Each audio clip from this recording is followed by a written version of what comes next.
Private Ivan Petrovich Kuznetsov had prepared himself for another hell. After 18 months in German camps, where men fought over scraps of moldy bread and guards used rifle butts to settle disputes, he knew what awaited captured soldiers. But as the transport truck rumbled through the Kansas countryside toward Camp Concordia in 1944, something felt different. The American guards weren't screaming. They weren't beating anyone. And when the truck finally stopped, Ivan heard something that made his blood freeze, not from fear, but from disbelief. Laughter. Pure, genuine laughter echoing across what should have been a place of suffering.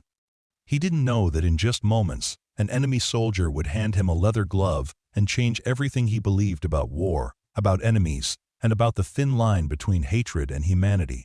Before we carry on, please hit the subscribe button to make my day, and let me know where you are watching from in the comments. The morning sun cast long shadows across the wheat fields of Kansas, as Ivan Kuznetsov pressed his face against the small window of the military transport truck. His ribs still ached from the beating he'd received 3 weeks earlier at Stalag 4B, and the poorly healed fracture in his left wrist throbbed with each bump in the road. Around him, 23 other Red Army soldiers sat in similar states of physical and emotional exhaustion.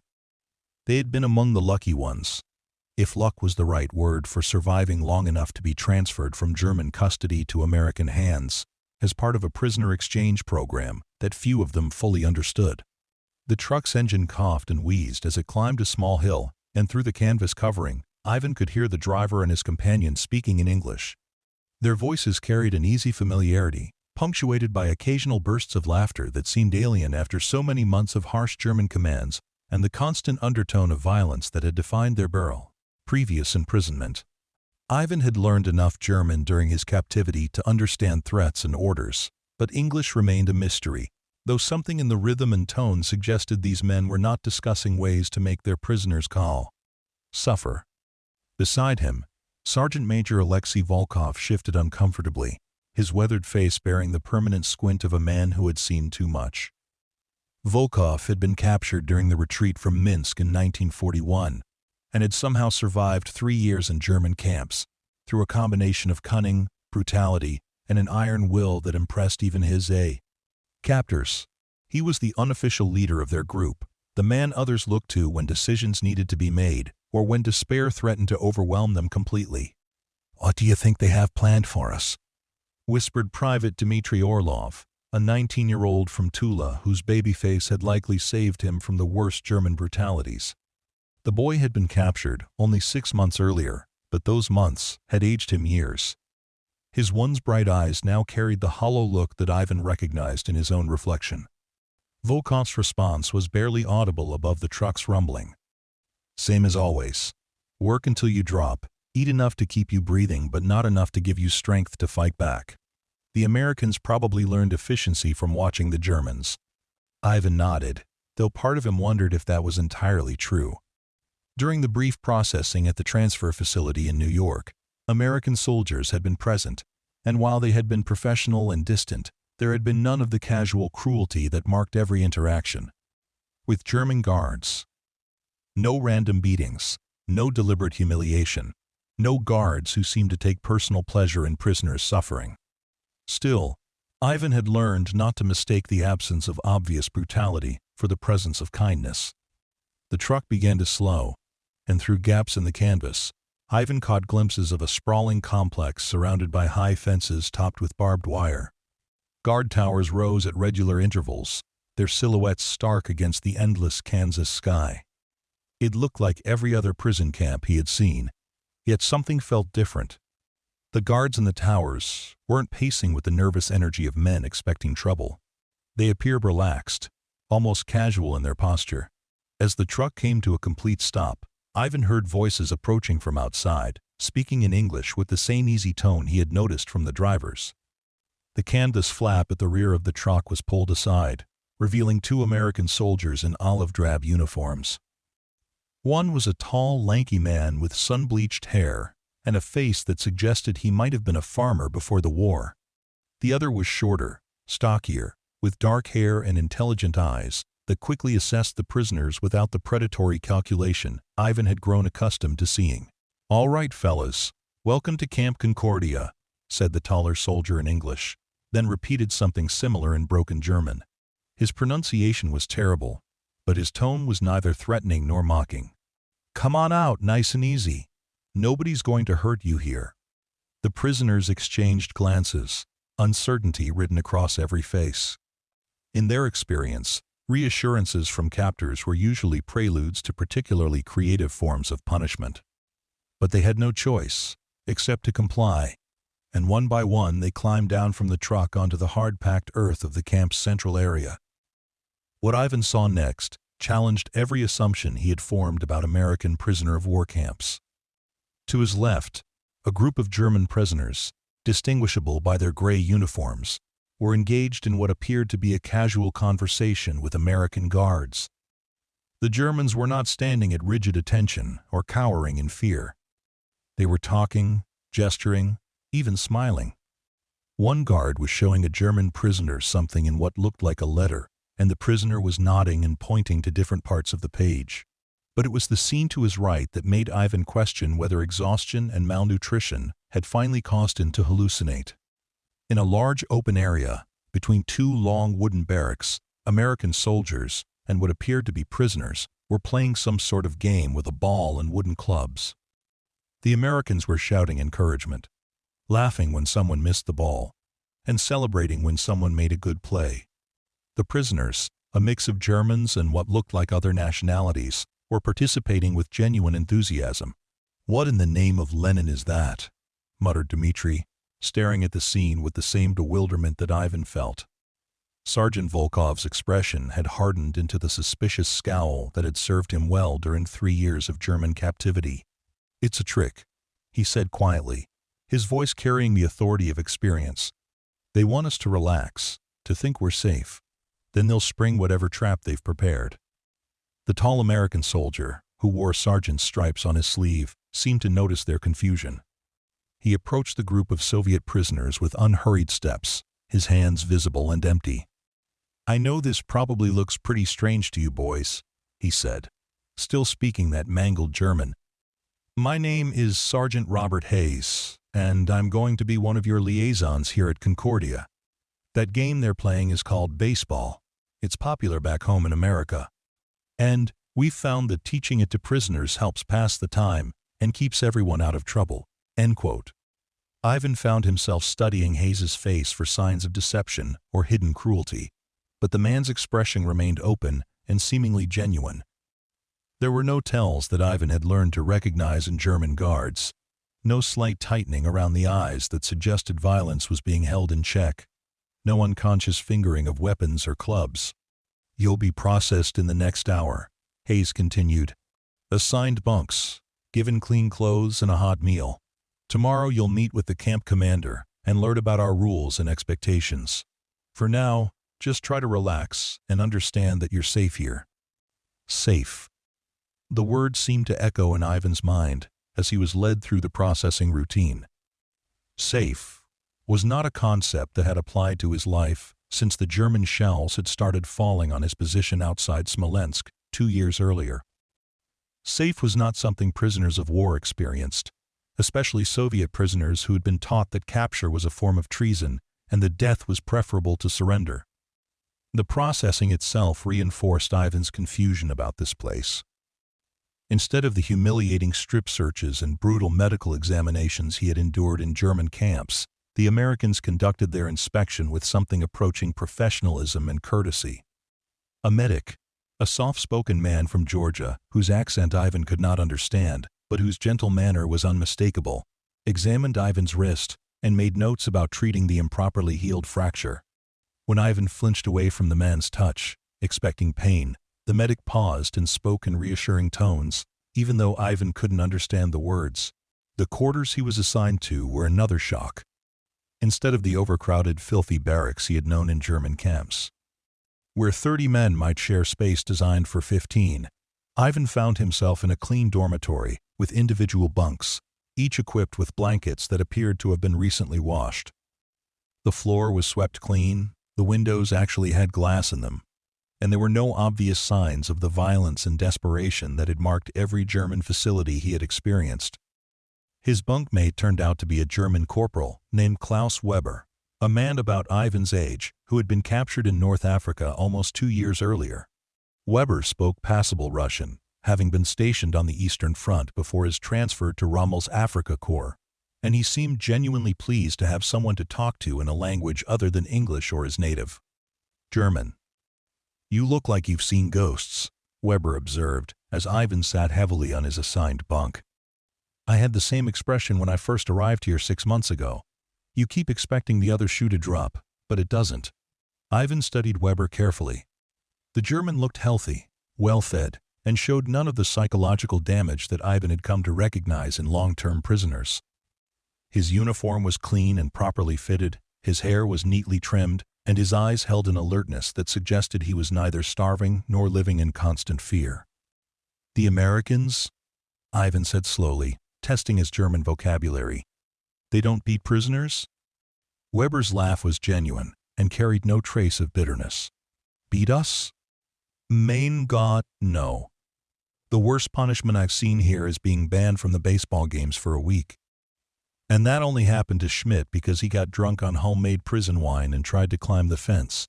Not to escape, mind you, but because he wanted to see what was on the other side." The concept was so foreign to Ivan's experience that he struggled to process it. In German camps, being caught with alcohol would result in days in solitary confinement on bread and water, if the prisoner was lucky. More commonly, it would mean a beating severe enough to hospitalize the offender and serve as an example to others. "But surely they have ways of maintaining discipline," Ivan pressed. "Prisoners cannot simply do whatever they wish." Weber nodded, his expression becoming more serious. "Of course there are rules, and consequences for breaking them, but the Americans seem to believe that treating us like human beings makes us less likely to cause problems. And you know what? It works. In 6 months here, I've seen maybe 3 serious incidents, and those were settled with extra work duty or loss of privileges. Compare that to Stalag Luft 3, where I spent 4 months before being transferred here. There, fights broke out daily, men died regularly, and everyone spent their time planning escapes or revenge." Ivan found Weber's words difficult to reconcile with everything he had learned about the nature of war and imprisonment. In the Soviet system, prisoners were expected to be broken, to have their will destroyed so completely that resistance became impossible. The Germans had operated under similar principles, though with typically German efficiency and systematic brutality. But Weber was describing something else entirely, a system based on principles that Ivan had never encountered. That evening, Ivan experienced his first meal in American custody, and it provided another challenge to his expectations. The dining hall was a large, clean space with long wooden tables where prisoners and guards ate in the same room, though generally at separate tables. The food itself was abundant and nutritious, far better than anything Ivan had eaten since his last home leave in 1941. There was meat, real meat, vegetables that appeared fresh, bread that showed no signs of mold or sawdust additives, and even what appeared to be dessert. As Ivan ate, trying not to gorge himself despite his body's desperate craving for proper nutrition, he watched the interactions around him. Guards moved casually among the prisoners, occasionally joining conversations, sometimes laughing at jokes he couldn't understand. There was no visible tension, no signs of the constant low-level fear that had characterized every meal in German camps. At a nearby table, he observed American soldiers teaching German prisoners to play cards, patiently explaining rules in broken German, while the prisoners struggled to respond in equally broken English. The scene was so surreal that Ivan wondered if he might be dreaming, or if his mind had finally snapped under the strain of captivity. "You're not crazy," said a voice beside him in accented Russian. Ivan turned to see a man about 40 years old with graying hair and intelligent eyes. "I'm Colonel Yevgeny Petrov, formerly of the 3rd Shock Army. I arrived here 2 months ago, and I had exactly the same reaction you're having now." The presence of a senior officer provided Ivan with a familiar anchor in this sea of confusion. He straightened slightly, falling into the automatic deference that years of military service had ingrained. "Private Ivan Kuznetsov, sir. 7th Guards Rifle Division." Petrov waved away the formality with a gesture that would have been unthinkable in a German camp, where maintaining military hierarchy often meant survival. None of that here, Ivan Petrovich. The Americans don't care much about our rank structure, and honestly, it seems pointless when we're all in the same situation. Ivan found the colonel's casual attitude almost as shocking as everything else he had encountered.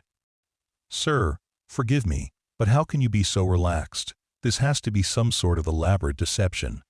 Petrov's smile carried understanding, rather than condescension. I thought the same thing for weeks. I kept waiting for the real prison to reveal itself, for the guards to show their true nature, for the food to turn terrible and the beatings to begin. But Ivan, sometimes the simplest explanation is the correct one. These Americans genuinely seem to believe that treating prisoners decently is both the right thing to do and the most effective way to maintain order. As if to illustrate Petrov's point, an American guard approached their table. He was a young man, probably no older than Ivan himself, with the earnest face of someone who had grown up far from the battlefields of Europe. "Excuse me," he said in careful German, "but are you the new arrivals from the German camps?" Both Ivan and Petrov nodded, uncertain what this contact might mean. In Ivan's experience, individual attention from guards was rarely a positive development. "My name is Corporal James Franklin," the guard continued, his pronunciation improving as he warmed to the topic. "I've been learning Russian from some of the other prisoners, and I was wondering if you might be willing to help me practice. In exchange, I could teach you English, if you're interested." The request was so unexpected that Ivan initially assumed he had misunderstood the heavily accented German. Guards wanting to learn prisoners' languages for better communication was one thing, but offering to teach their own language suggested a level of reciprocity that Ivan had never encountered. Petrov recovered first, responding in German. "That's very kind of you, Corporal Franklin. We would be happy to help." Franklin's face lit up with genuine pleasure. "Excellent. We could start tomorrow evening, if that works for you. I have some books that might help, and there are a few other prisoners who have been participating in language exchanges." As Franklin walked away, Ivan stared after him in bewilderment. Language exchanges? What kind of prison camp has language exchanges? "The kind," Petrov said thoughtfully, "that doesn't see us primarily as enemies to be broken, but as human beings to be managed humanely until the war ends and we can all go home." The concept of going home was one that Ivan had tried not to think about during his months of captivity. In German camps, survival had required focusing entirely on the immediate present, on getting through each day without attracting negative attention or succumbing to despair. Planning for a future beyond the camps had seemed not just pointless, but dangerous, a distraction that could prove fatal. But here, surrounded by evidence that his captors saw him as something more than a burden to be disposed of at the earliest opportunity, Ivan found himself daring to imagine life after the war. Would there be a Soviet Union to return to? Would his family in Tver still be alive? Would he be able to resume something resembling a normal life after everything he had experienced? These thoughts occupied his mind as he returned to his quarters that evening. The sun was setting over the Kansas prairie, painting the sky in shades of orange and red that reminded him of summers on his grandfather's farm. He had not allowed himself to think of home in months, but something about this place, with its casual humanity and unexpected kindness, made such thoughts seem less dangerous. Weber was already in his bunk, reading what appeared to be an American magazine by the light of an electric bulb. The presence of electric lighting was yet another small luxury that distinguished this place from the German camps, where prisoners had lived by candlelight when they had light at all. "Good first day?" Weber asked, looking up from his magazine. "Confusing first day," Ivan replied honestly. "I keep expecting to wake up back in Stalag 4B. Weber nodded sympathetically. "It takes time to adjust. The Americans have a completely different philosophy about prisoners. They seem to think that if they treat us decently, we'll behave decently in return. And remarkably, it seems to work." Ivan climbed into his bunk, marveling at the clean sheets and the mattress that, while not luxurious, was infinitely better than the straw pallets and rough blankets he had grown accustomed to. Through the window, he could hear the distant sounds of the baseball game still in progress, American voices calling out encouragement and instruction in a language he didn't understand. but whose tone suggested friendship, rather than command. "Weber," he said into the growing darkness, "tell me about this baseball game. What is its purpose?" There was a pause before Weber answered, as if he was considering how to explain something that had initially puzzled him as well. "At first, I thought it was just another way to control us, to tire us out so we wouldn't have energy for escape attempts or rebellion. But I've been watching for months now. And I think it's simpler than that. The Americans seem to genuinely enjoy the game, and they want to share that enjoyment with us. It's a way of creating, I suppose you could call it, community, even between enemies." Community between enemies. The phrase echoed in Ivan's mind as he drifted toward sleep. Everything he had been taught about the nature of conflict suggested that enemies were to be destroyed, not befriended. The Soviets and Americans were allies in the current war, but he had been told repeatedly that this alliance was temporary, a marriage of convenience that would end as soon as Hitler was defeated. Yet here he was, in an American prison camp where the guards seemed more interested in teaching prisoners games than in breaking their spirits. Ivan's dreams that night were troubled, but not with the usual nightmares of combat and captivity. Instead, he found himself dreaming of baseball games and language lessons, of guards who smiled and prisoners who laughed, of a world where the simple fact of being human might matter more than the uniform one wore or the flag one served. He woke before dawn, as had become his habit during months of imprisonment, when early rising often meant the difference between getting food and going hungry. But as consciousness returned, and he remembered where he was, Ivan realized that for the first time in almost 2 years, he had slept through the night without waking in terror from dreams of violence and death. The morning routine at Camp Concordia proved to be another revelation.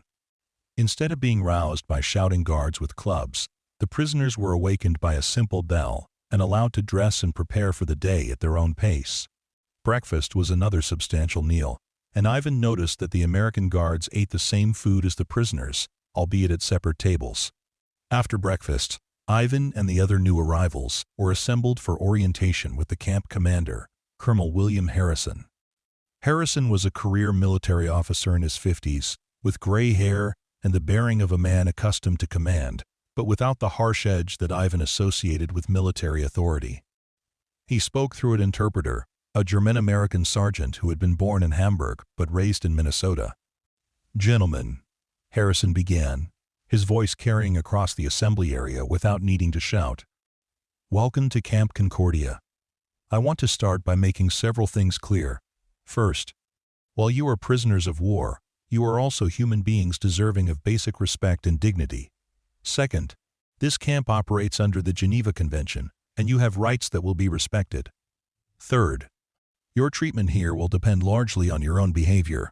Those who follow our rules and contribute positively to the camp community will find their time here as comfortable as circumstances allow." Ivan found himself studying Harrison's face for signs of the deception that such words might mask, but the commander's expression remained open and apparently sincere. Around him, other Soviet prisoners were showing similar signs of uncertainty and disbelief. Harrison continued, "You will be assigned work details appropriate to your skills and physical condition. This work is not punishment, but necessity, both for maintaining the camp and for getting you purposeful activity. You will be paid for your labor in camp currency that can be used at our post exchange for personal items, writing materials, and recreational supplies." The concept of being paid for prison labor was so foreign to Ivan's experience that he wondered if something had been lost in translation. In German camps, prisoners worked because the alternative was death. The idea that such work might be compensated, even with camp currency, suggested a fundamentally different approach to the entire concept of imprisonment. "Finally," Harrison said, his tone becoming more personal, "I want you to understand that this war will end someday. And when it does, you will return to your homes and families. How you spend your time here, how you treat each other and our staff, and how you use this period of your lives is up to you. We hope you will choose to make the best of a difficult situation." End quote. The orientation continued with practical information about camp rules, daily schedules, and available activities. Ivan learned that prisoners could send and receive mail, though it would be censored. They could participate in educational classes, religious services, and recreational activities. They could even form their own organizations and hold elections for prisoner representatives, who would meet regularly with camp administration. The whole structure seemed designed to maintain as much normalcy as possible within the constraints of a prison camp. It was as if the Americans had looked at the problem of managing prisoners and decided that the most effective approach was to treat them as temporarily displaced people, rather than as enemies to be punished. After orientation, Ivan was assigned to a work detail in the camp's vegetable garden, a sprawling area where prisoners grew much of the fresh produce that supplemented their meals. His supervisor was Sergeant Michael O'Brien, an Irish-American from Boston who had been a landscaper before the war and who approached his current duties with the enthusiasm of someone doing work he genuinely enjoyed. "Ever done any farming, Ivan?" O'Brien asked through the German interpreter who accompanied new prisoners during their first work assignments. Ivan nodded, grateful to have a question he could answer with some confidence. "Yes, my grandfather had a farm. I worked there during summers as a boy." O'Brien's face brightened with pleasure. "Perfect. We're always looking for people who understand plants and soil. This Kansas earth is different from what you're probably used to, but the principles are the same. Take care of the land, and it'll take care of you." Working in the garden proved to be unexpectedly therapeutic for Ivan. The physical labor was demanding but not punishing, and there was something deeply satisfying about coaxing life from the soil after so many months surrounded by death and destruction. O'Brien proved to be a patient teacher, explaining American farming techniques and showing genuine interest when Ivan shared knowledge from his grandfather's farm. More surprising still was the discovery that several other prisoners, both German and Soviet, had been assigned to the garden detail and were working alongside each other with minimal supervision. In German camps, prisoners of different nationalities had been kept strictly separated, and any interaction between them had been viewed with suspicion by the guards.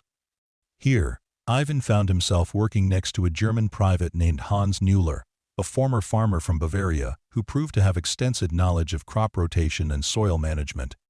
"It's strange, isn't it?" Müller said during a brief rest break, speaking in the mixture of German and broken Russian that was becoming the lingua franca among prisoners. "A year ago, we might have been shooting at each other. Now we're arguing about the best way to stake tomato plants." Ivan considered this observation as he resumed his work. The fundamental absurdity of their situation was undeniable. He and Müller were both soldiers, both trained to kill enemies of their respective nations, both products of systems that emphasized the importance of victory at any cost. Yet here they were, collaborating on a project whose only purpose was to provide better meals for everyone in the camp. The workday ended in mid-afternoon, leaving prisoners with several hours of free time before the evening meal. This was perhaps the most radical departure from Ivan's previous experience of captivity. In German camps, every moment had been accounted for, every activity controlled, every interaction monitored. The idea that prisoners might have unsupervised free time suggested a level of trust that Ivan found almost incomprehensible. He used this time to explore the camp more thoroughly, trying to understand the physical and social structures that made this place so different from his previous experiences. The camp was large, covering several hundred acres, with separate areas for housing, work, recreation, and administration. The fencing was substantial, but not designed to be intimidating, and the guard towers were manned by soldiers who seemed more interested in reading magazines than in searching for signs of prisoner mischief. The recreational area drew Ivan's particular attention. In addition to the baseball field he had observed the previous day, there were areas set aside for other activities. He saw prisoners playing chess and checkers, reading books from what appeared to be a substantial library, and engaged in animated conversations in multiple languages.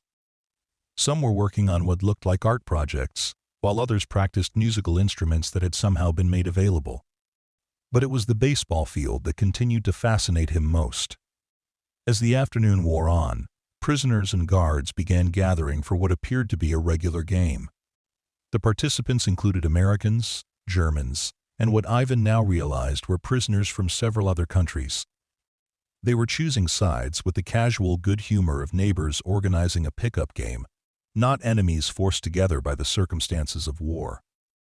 Ivan found himself drawn closer to the field, partly from curiosity, and partly from a desire to understand what made this activity so appealing to both prisoners and captors. The game itself was unlike anything he had seen before. Players took turns attempting to hit a ball thrown by an opponent, then running around a series of bases, while the opposing team tried to catch the ball and tag them out. It seemed to require a combination of individual skill and team cooperation, physical ability, and strategic thinking. More intriguing than the game mechanics was the atmosphere surrounding it. Players on opposing teams encouraged each other's good plays, guards cheered for prisoners who made excellent catches, and everyone seemed to be enjoying themselves genuinely. When someone struck out or made an error, the response was good-natured ribbing rather than anger or frustration. "First time watching baseball?" asked a voice behind him in Russian. Ivan turned to find Colonel Petrov approaching, carrying what appeared to be one of the leather gloves that players wore on their hands. "Yes, sir. I'm trying to understand why everyone seems so enthusiastic about it." Petrov smiled and held up his glove. 2 months ago, I would have asked the same question.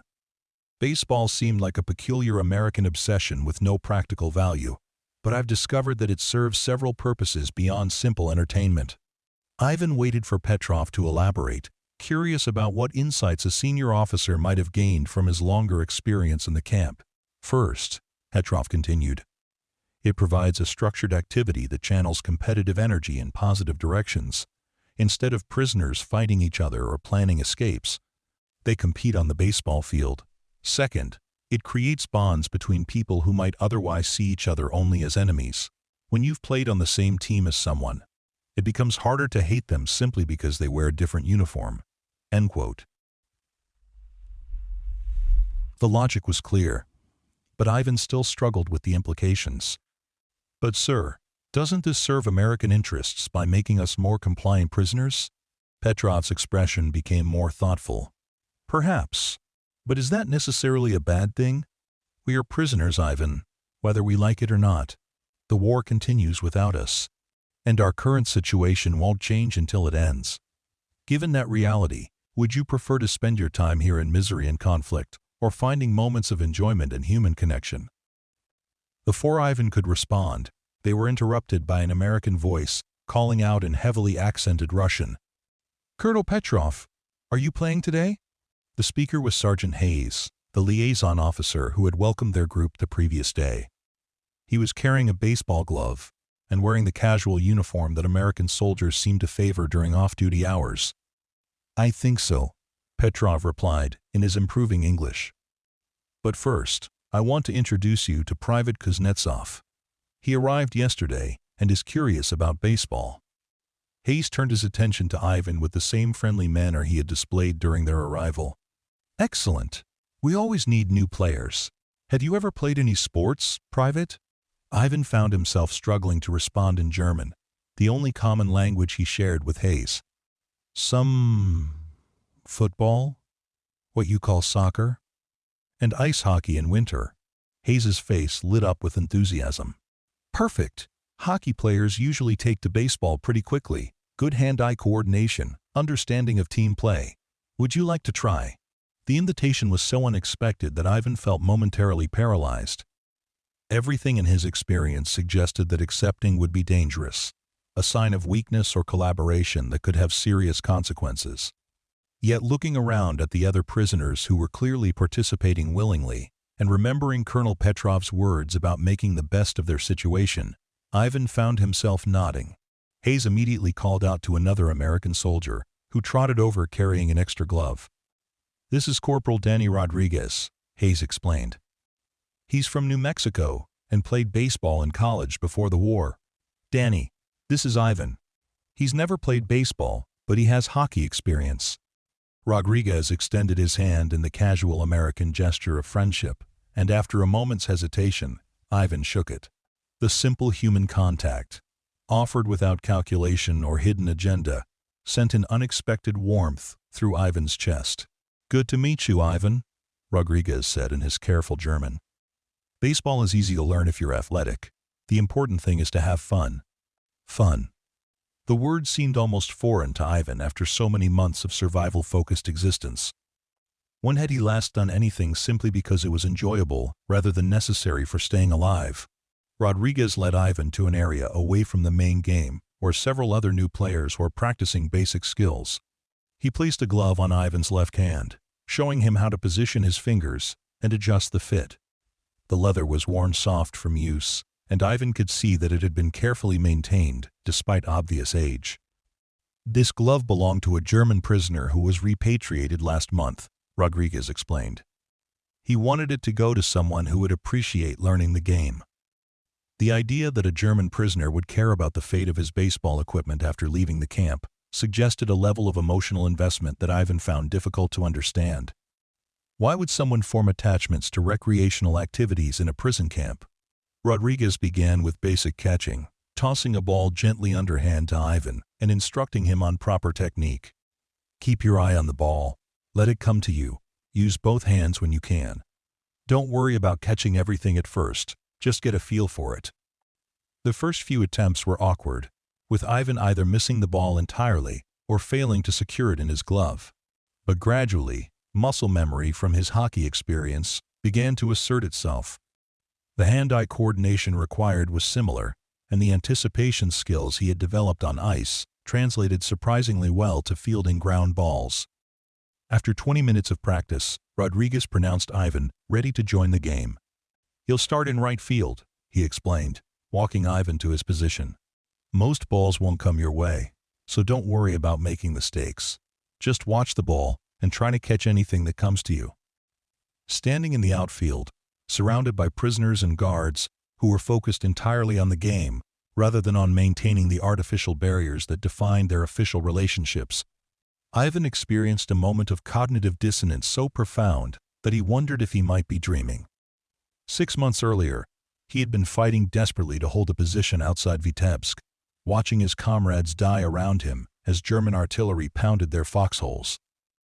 3 months ago, he had been surviving on watery soup and moldy bread in Stalag 4B, where guards beat prisoners for entertainment and the strong preyed on the weak without mercy.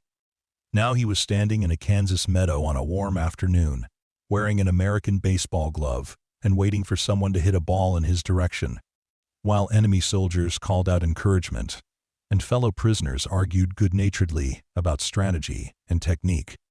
The ball did come his way, eventually, a high fly that seemed to hang in the air forever as Ivan positioned himself underneath it. Every eye in the field was on him as the ball descended, but instead of the pressure he might have expected, he felt only encouragement from teammates and opponents alike. When he made the catch, securing the ball in his glove with both hands as Rodriguez had taught him, the cheer that went up from both teams seemed wildly disproportionate to the accomplishment. But as Ivan trotted back toward the infield, he began to understand what Colonel Petrov had meant about the bonds created through shared activity. For those few seconds, he had not been a Soviet prisoner or a defeated enemy, or a potential security threat. He had simply been a ball player making a play, earning the respect and approval of others based on nothing more complicated than his willingness to try and his success in the attempt. The game continued for another hour, with Ivan gradually becoming more comfortable with both the mechanics of baseball and the social dynamics of the activity. He discovered that trash-talking between teams was not only acceptable, but encouraged, though it was expected to be good-natured rather than genuinely hostile.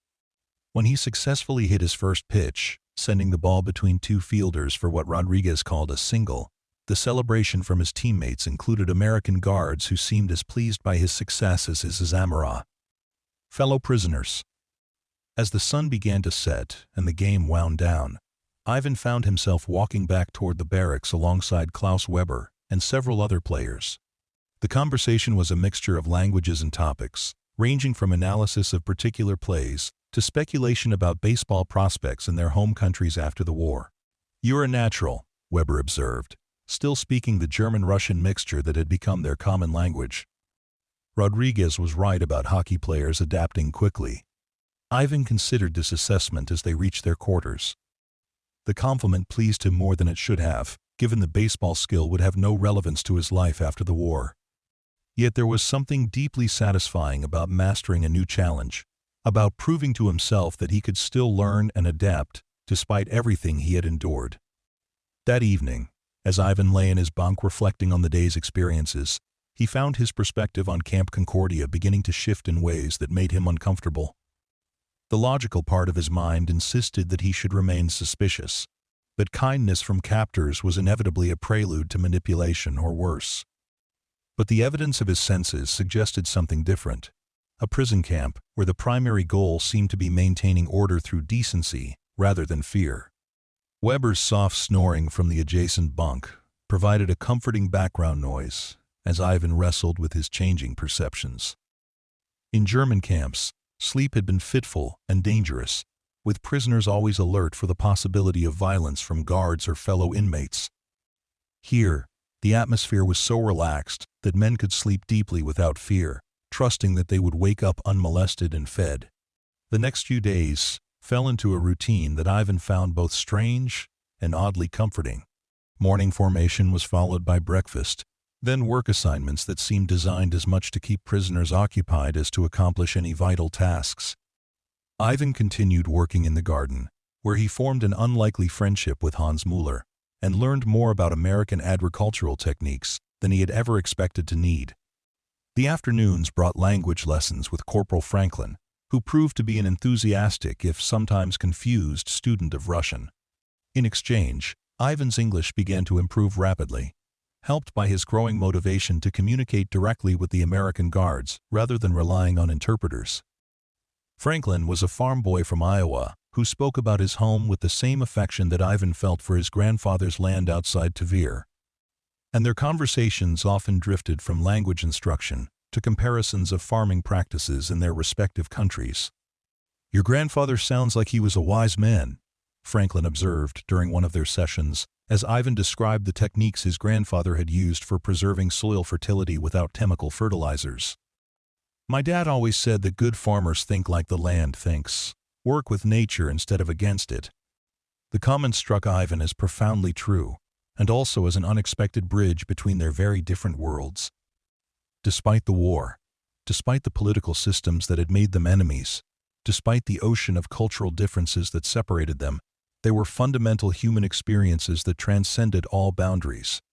The relationship between a man and the land he worked, the knowledge passed down from grandfather to grandson, the satisfaction of growing food to feed others, these things were apparently universal. But it was the evening baseball games that continued to fascinate Ivan most deeply. As his skills improved and he became more comfortable with both the mechanics and social aspects of the sport, he began to understand why it had become such a central part of camp life. The game provided a structured outlet for competitive energy, a way for prisoners to maintain their physical fitness, and most importantly, a shared activity that created bonds across national and linguistic barriers. Ivan found himself looking forward to these games, with an anticipation that surprised him. The hour and a half of baseball became a respite from the larger realities of war and imprisonment, a time when the most important concerns were whether someone could hit a curveball or turn a double play. The intensity of focus required pushed other thoughts into the background, creating a mental space where survival was not the primary consideration. 3 weeks into his stay at Camp Concordia, Ivan experienced an incident that crystallized his changing understanding of the place and the people who ran it. During a particularly competitive game between teams that had developed genuine rivalries, a dispute arose over whether a runner was safe or out at second base. The disagreement quickly escalated, with players from both teams arguing passionately in multiple languages, while the American guards who were serving as umpires tried to restore order. In a German camp, such a disturbance would have been met with immediate and violent intervention. Guards would have waded in with clubs and rifle butts, scattering prisoners and probably sending several to the infirmary as examples to the others. Ivan tensed instinctively, preparing for the explosion of violence that his experience told him was inevitable.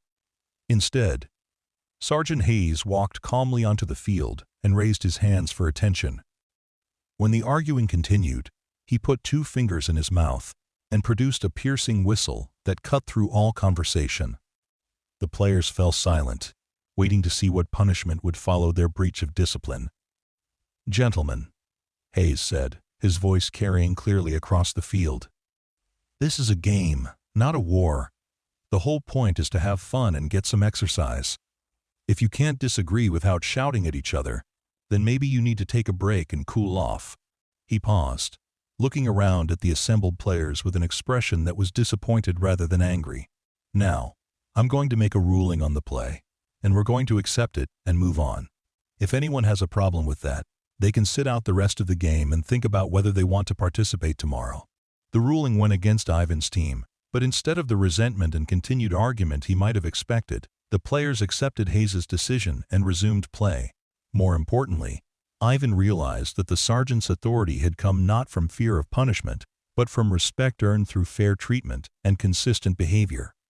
The prisoners trusted Hayes to be impartial because he had proven himself to be trustworthy. This realization led Ivan to examine his own changing relationship with the American guards.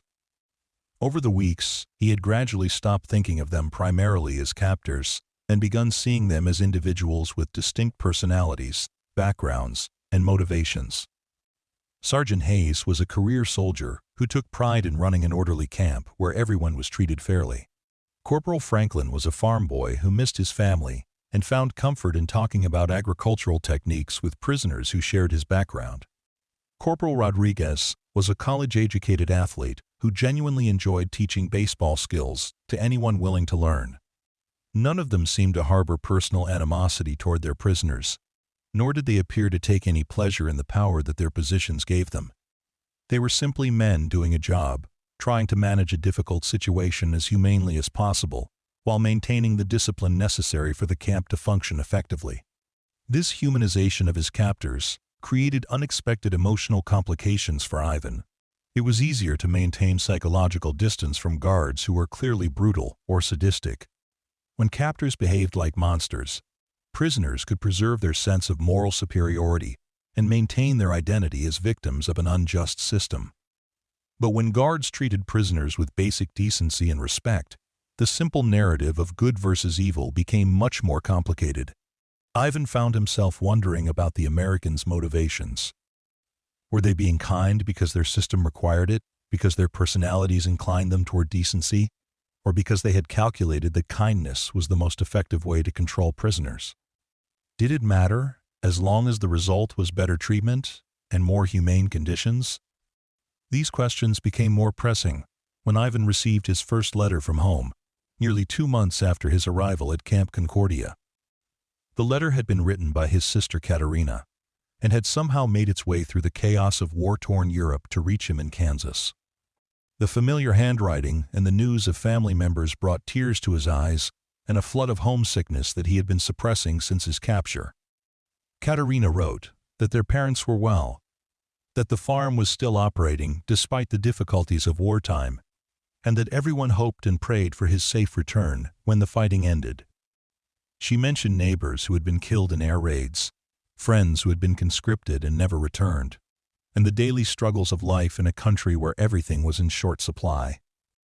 But she also wrote about small joys: a successful harvest, a neighbor's wedding, a new baby in the village. Reading the letter in the privacy of his bunk, Ivan felt the full weight of his separation from everything that had defined his identity before the war. He was no longer just Private Kuznetsov of the 7th Guards Rifle Division. He was Ivan Petrovich, son of Mikhail and Yelena, brother of Katerina, grandson of old Pavel, who had taught him to love the land. He was a man with a life and relationships and responsibilities that extended far beyond his current circumstances. But the letter also highlighted the strange duality of his situation. While his family struggled with shortages and fear, while his country bled and fought for survival, he was living in relative comfort, playing games with enemy soldiers, and forming friendships that would have been impossible anywhere except in this peculiar corner of Kansas where the normal rules of war seemed suspended. The guilt he felt about this disparity was complicated by his growing certainty that his current situation was preferable to any alternative available to him. If he had not been captured, he would likely be dead by now, killed in one of the desperate battles that had claimed so many of his comrades. If he had been held by the Germans rather than transferred to American custody, he would probably be dead as well, or at best barely clinging to life in conditions that offered no hope of survival. Instead, he was healthy, well-fed, and safe. He was learning new skills, practicing English, and participating in activities that had given him pleasure and a sense of accomplishment. When the war ended, he would be able to return to his family in better physical and mental condition than seemed possible, given his circumstances. From a purely practical standpoint, his capture and transfer to Camp Concordia had probably saved his life. But this practical assessment conflicted with the ideological framework that had shaped his understanding of duty and honor. Soviet soldiers were supposed to prefer death to capture, to view survival in enemy hands as a form of betrayal. The fact that he was not only surviving but finding moments of genuine enjoyment in his captivity felt like a violation of his obligations as a Soviet citizen and Communist Party member. These internal conflicts came to a head during a conversation with Colonel Petrov about 6 weeks after Ivan's arrival. The colonel had become something of a mentor to the younger man, helping him navigate both the practical aspects of camp life and the psychological challenges of adapting to their unusual circumstances. "You've been troubled lately," Petrov observed, as they walked the perimeter of the camp during their evening exercise period. "Want to talk about it?" Ivan found himself explaining his guilt about enjoying aspects of camp life, his confusion about the Americans' motives, and his uncertainty about how to reconcile his current situation with his understanding of duty and loyalty. Petrov listened without interruption, occasionally nodding but offering no immediate responses. When Ivan finished, Petrov was quiet for several minutes as they continued walking. Finally, he spoke in the measured tones of someone who had wrestled with similar questions and reached his own conclusions. "Ivan Petrovich, let me ask you something. What serves the Soviet Union better, prisoners who return home healthy, educated, and psychologically intact, or prisoners who return home broken, bitter, and better, traumatized by unnecessary suffering?" The question reframed Ivan's situation in terms he had not previously considered. Instead of viewing his positive experiences as potential betrayals, he could see them as investments in his future value as a citizen and contributor to Soviet society. "Furthermore," Petrov continued, "what have you learned here that might benefit our country after the war? You've improved your English, learned American agricultural techniques, studied their military organization and methods. You've observed how they treat prisoners and manage complex logistical operations. All of this knowledge could be valuable when we return home." Ivan recognized the wisdom in Petrov's perspective, but he also sensed that the colonel was offering him a rationalization that might not fully address the core of his confusion. The guilt he felt was not really about serving Soviet interests or failing in his duty.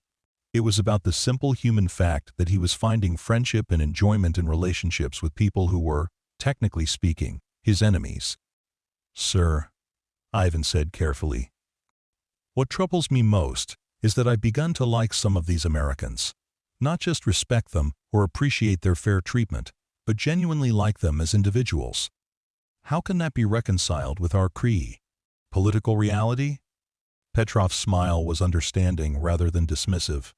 "Ivan, the ability to see individual humanity across political boundaries isn't a weakness, it's a strength. These Americans you've come to like, they're not responsible for the larger political forces that made us enemies. They're just men doing their jobs as decently as they know how." He paused, choosing his words carefully. "When this war ends, and it will end eventually, the world will meet people who remember that enemies can become friends, that political differences don't have to mean personal hatred. The relationships you're building here, the understanding you're developing of American character and culture, these things might be valuable in ways we can't yet imagine." Ivan found Petrov's words comforting, but he also recognized that the colonel was asking him to think beyond the immediate political realities that had shaped their lives. The idea that enemies could become friends was appealing in abstract terms, but it required a level of political sophistication that felt dangerous for a simple soldier to embrace. Still, as summer turned to autumn, and Ivan's time at Camp Concordia stretched beyond 3 months, he found himself increasingly comfortable with the moral ambiguities of his situation. The daily rhythms of camp life had become familiar and even pleasant. His English continued to improve, His baseball skills had progressed to the point where he was considered one of the better players in the camp, and his work in the garden had earned him recognition as someone with valuable expertise. More importantly, he had formed genuine friendships with both fellow prisoners and American guards. His relationship with Hans Mueller had evolved into something approaching brotherhood, built on shared agricultural interests and a mutual appreciation for practical competence. His language exchanges with Corporal Franklin had become wide-ranging conversations about farming, family, and philosophy that left both men with expanded perspectives on their respective cultures. Even his interactions with Sergeant Hayes had developed beyond the formal prisoner-guard relationship into something resembling mutual respect between professionals. Hayes had begun consulting Ivan about camp management issues, particularly those involving Soviet prisoners, and Ivan had found himself taking pride in serving as an informal liaison between the American Berbera administration and his fellow Soviets. The baseball field had become Ivan's favorite place in the camp, not just because he enjoyed the game, but because it represented everything that was unique about Camp Concordia. Here, on a patch of Kansas prairie, men from a dozen different countries competed and cooperated in roughly equal measure, united by nothing more complicated than a shared enthusiasm for hitting a ball with a stick, running around in circles. The games had evolved their own culture and traditions. They were ongoing rivalries between teams that transcended national boundaries, with Americans and Germans playing alongside each other against mixed teams of Soviets and Italians. There were running jokes and good-natured feuds that carried over from game to game. There were statistical records kept with obsessive precision by prisoners who had found in baseball the kind of structured competition they had missed since leaving civilian life. Ivan had become something of a student of the game's strategic aspects, spending hours discussing tactics with Rodriguez and other experienced players. He learned about situational hitting, defensive positioning, and the psychological elements that separated good players from merely athletic ones. These conversations often took place in English, and Ivan took pride in his ability to communicate complex ideas in what had recently been a foreign language. One evening in late October, as the Kansas weather began to hint at the coming winter, Ivan found himself involved in a conversation that would stay with him for the rest of his life. The baseball season was winding down, with only a few more weeks of suitable weather remaining, and there was a melancholy quality to the games as players contemplated the end of their primary recreational activity. Ivan was sitting in the dugout after a particularly satisfying game, still wearing his uniform and glove, when Sergeant Hayes approached with 2 cups of coffee and a thoughtful expression. "Mind if I sit with you for a minute, Ivan?" Hayes asked in the English that had become their preferred language for private conversations. Ivan nodded, accepting the coffee gratefully. The October evenings were getting cold enough to make hot drinks welcome, and he had developed an appreciation for American coffee that he never would have expected. Hayes settled beside him on the wooden bench, looking out at the field where other players were still engaged in informal practice. "I've been thinking about something," he said eventually. "This war is going to end someday, probably sooner rather than later based on what we're hearing from Europe. When it does, you'll go home to Russia, and I'll go home to Michigan. We'll probably never see each other again."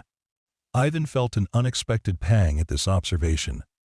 The idea of leaving Camp Concordia, which had once seemed like his primary goal, now carried emotional complications he had not anticipated. "What I've been wondering," Hayes continued, "is whether the things we've learned here, the friendships we've made, whether any of that will matter once we're back in our normal lives.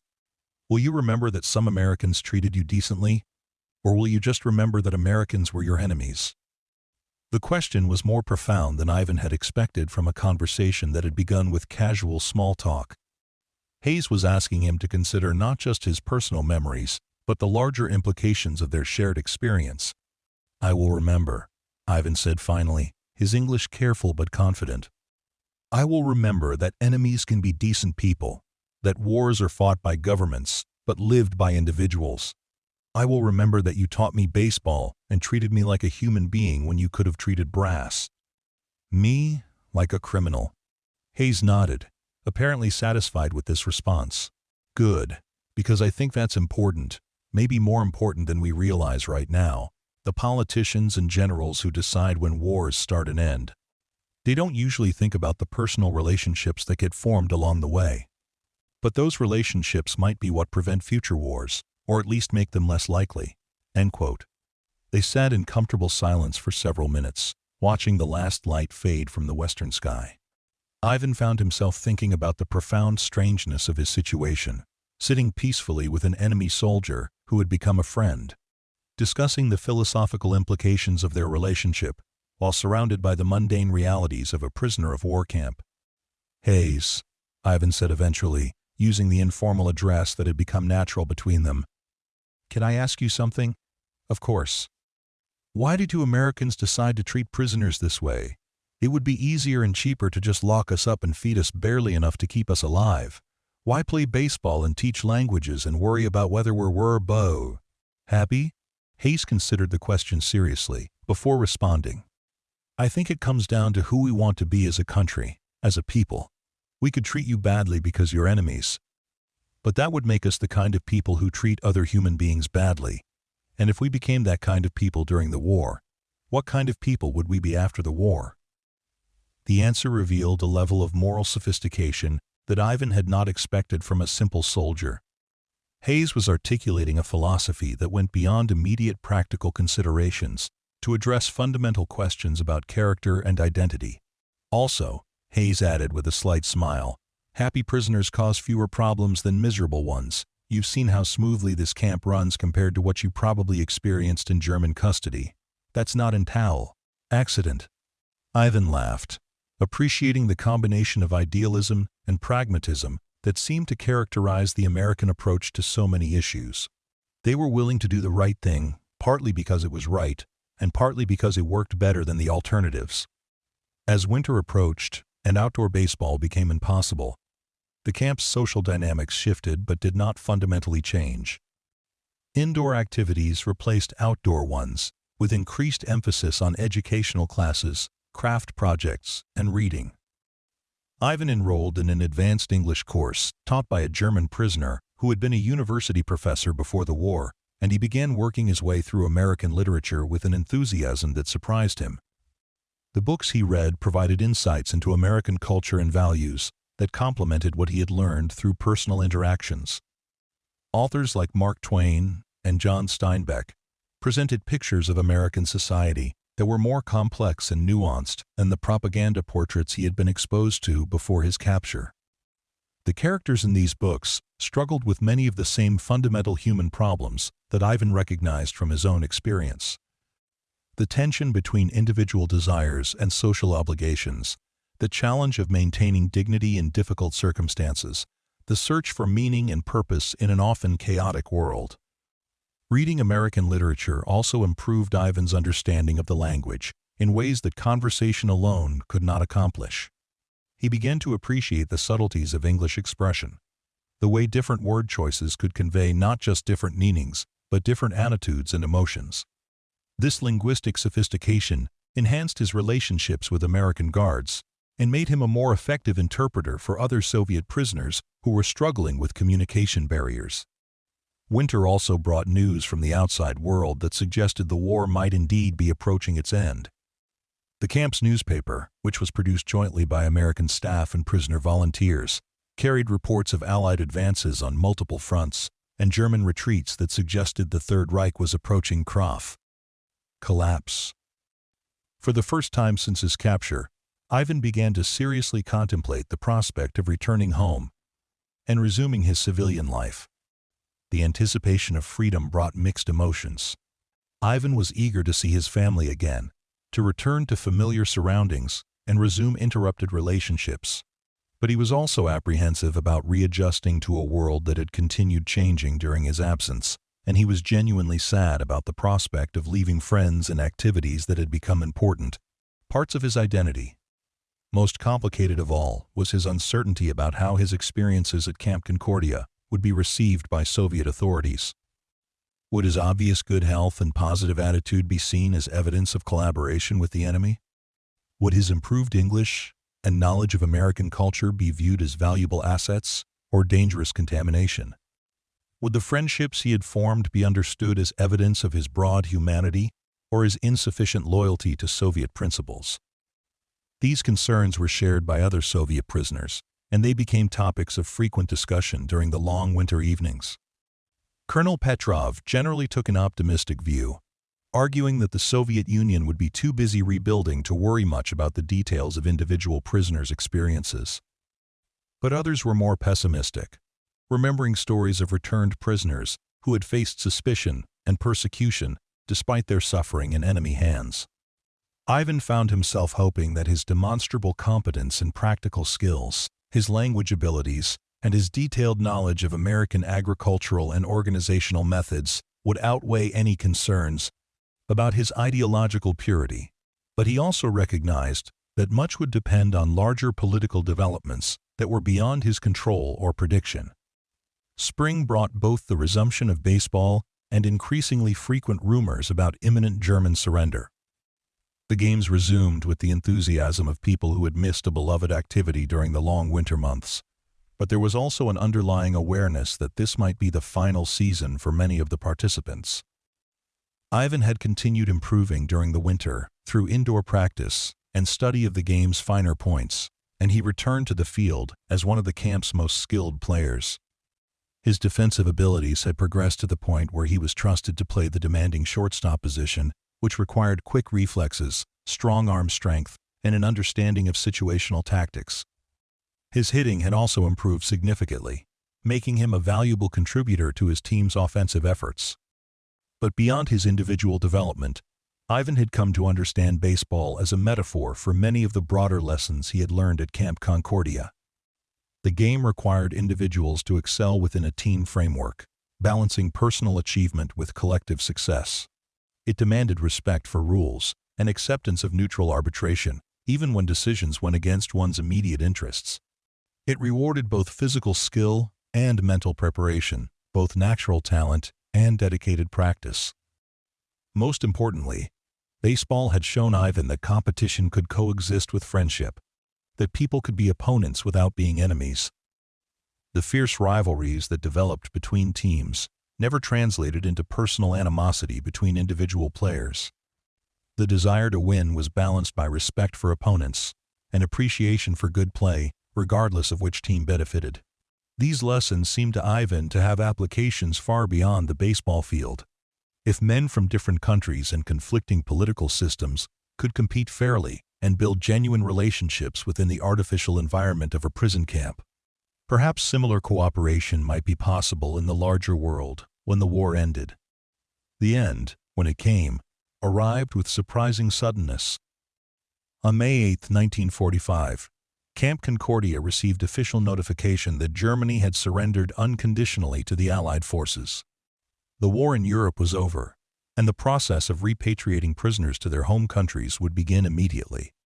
Ivan's reaction to this news was more complicated than he had expected.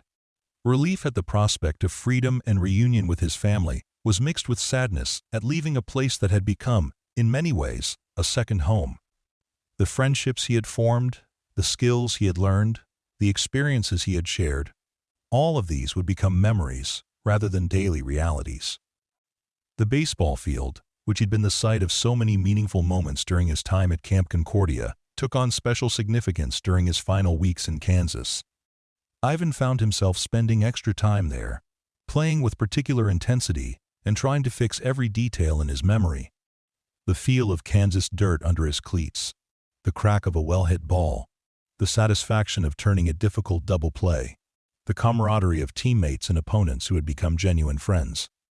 On his last evening at the camp, Ivan participated in a farewell game that included players from every nationality represented in the facility.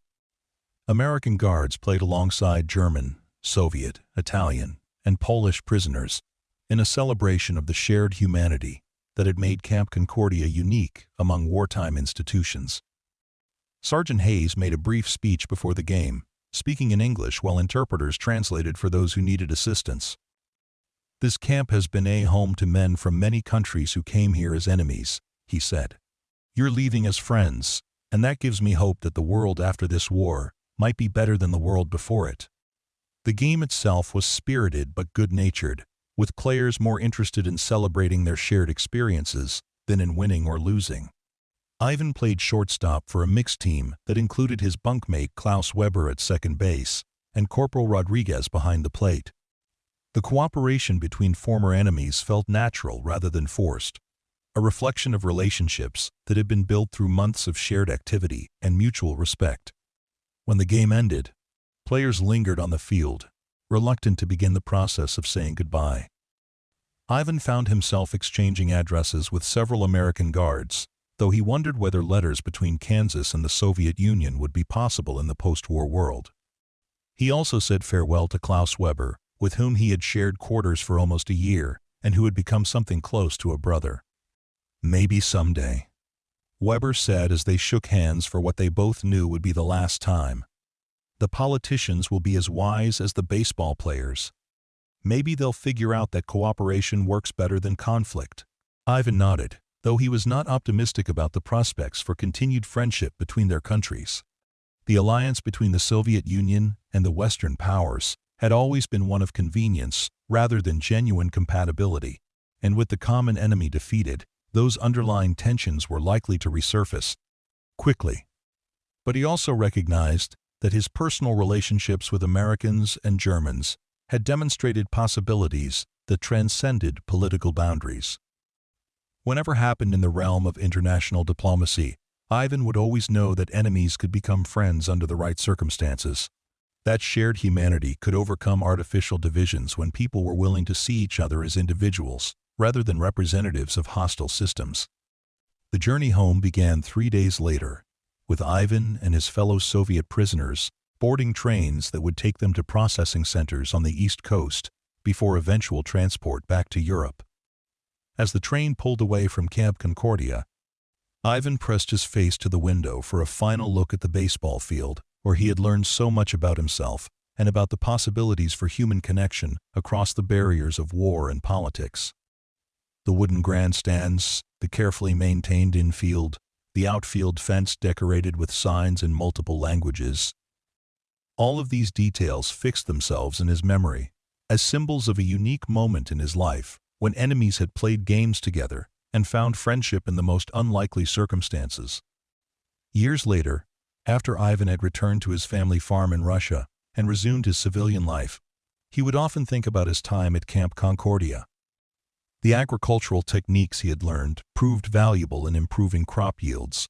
His English skills opened opportunities for work as a translator, and his understanding of American culture served him well during the Cold War years, when such knowledge was both valuable and occasionally dangerous. But it was the memory of baseball games on summer evenings in Kansas that stayed with him most vividly. In a world that seemed increasingly divided by political ideologies and competing national interests, Ivan held on to the knowledge that he had once played shortstop alongside former enemies, that he had learned to see individual humanity across the barriers of war and politics. When his grandson asked him about the war years, Ivan would tell stories about baseball and friendship, about American guards who treated prisoners with dignity and respect, about German soldiers who became brothers in arms in the struggle to grow vegetables and maintain hope in difficult circumstances. These stories seemed to his grandson like fantasies from a more innocent time, but Ivan knew they were true because he had lived them. The baseball glove that Rodriguez had given him as a farewell gift remained among Ivan's most treasured possessions, a tangible reminder of lessons learned and friendships formed in the most unlikely of places. Sometimes, on quiet summer evenings, when the light reminded him of Kansas sunsets, Ivan would take the glove from its place of honor in his study and remember what it felt like to be part of something larger than politics and war. Something as simple and profound as men playing a game together because they had discovered that friendship was possible even between enemies. In the end, Ivan reflected, perhaps that was the most important lesson of all. That human connection could flourish in the most unlikely circumstances. That enemies could become friends when they were willing to see each other as individuals, rather than symbols of opposing systems. It was a lesson that the world seemed to forget repeatedly, but one that remained true regardless of the larger political forces that shaped history. The memory of those baseball games in Kansas stayed with Ivan for the rest of his long life. A reminder that even in the darkest of times, even in the midst of humanity's greatest conflicts, there remain possibilities for understanding, friendship, and hope. And in a world that often seemed determined to emphasize the differences that divided people, that memory served as powerful evidence that the things which united human beings were stronger than the forces that tried to keep them apart.